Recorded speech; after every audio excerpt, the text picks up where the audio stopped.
Mesele vatansa hazır başımız. Bu vatanın bir tek çakıl taşına çok ordular yalan ettik o gün biz. Göz kırpmadan can doğradım aşıma. Ne yiğitler kurban ettik o gün biz. Önce vatan deyip kefen giyerek, ele muhtaç olmayalım diyerek, zıkkımın kökünü zehir bilerek, yaramıza derman ettik o gün biz. Şehit şühedaya selam verdik de, dağları devirdik birliktelikte, bölük bölük saçımızı ördük de, ak düldüle palan ettik o gün biz. Esaretin yayı ile gerildik, Azrail'in kucağına verildik.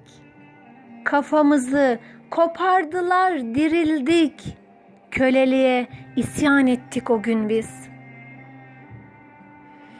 Kahramanlar çıktı, kalmadık başsız.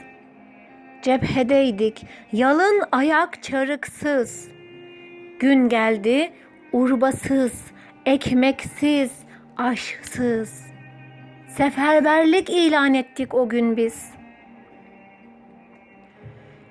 Giyinir kuşanır Türkmen beyleri, yine kalkar yürür avşar elleri. Saf saf olur Anadolu erleri, nice cengi bayram ettik o gün biz. Zeybeklerle yankılanır öteler, coşar Karadeniz, yürür 100 binler.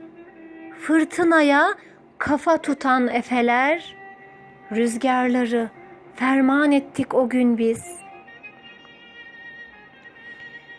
Güneşin doğduğu yerden dadaşlar, sıyrılır paçalar, çatılır kaşlar.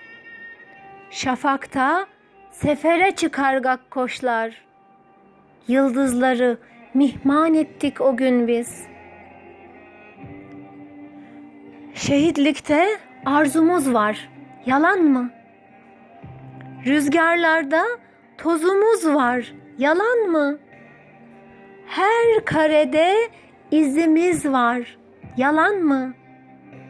4 kıtayı harman ettik o gün biz. Şerife bacılar girer kol kola, nene hatunlarla düşeriz yola. 7 bela değil, 7 bela değil, 17 bela. 40 fırkayı duman ettik o gün biz.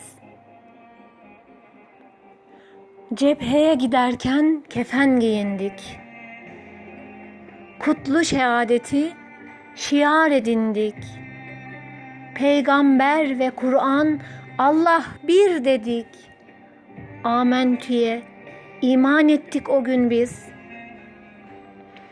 Mesele vatansa hazır başımız. Mesele vatansa hazır başımız. Sabır ve metanet mihenk taşımız. Kara barut bizim kan kardeşimiz. Bağrımızı büryan ettik o gün biz. Bağrımızı büryan ettik o gün biz. Şiir Muhittin Lacin.